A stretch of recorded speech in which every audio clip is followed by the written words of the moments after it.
Ελπίζω στη ζωή σας και να προσέχετε τον εαυτό σας. Πιάσουμε πάρα πολλές επιτυχίες σε μεγάλα εκπαιδευτικά ιδρύματα. Σε λίγες μέρες βγαίνουν τα αποτελέσματά σας.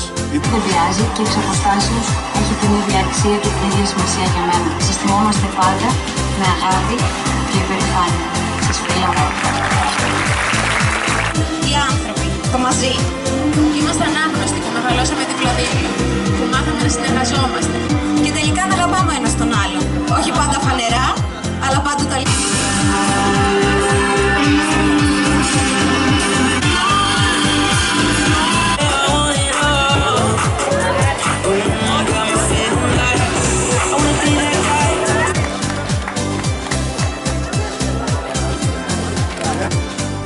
Τι θα πηγαίναμε στα ρεπετάδικα, τι θα πηγαίναμε...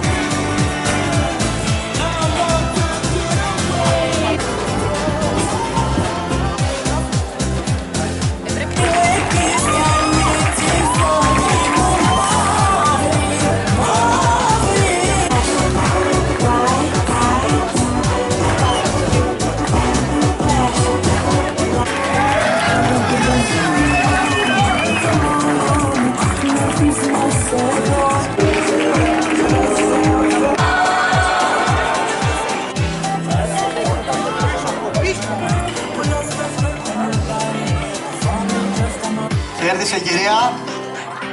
1, 2,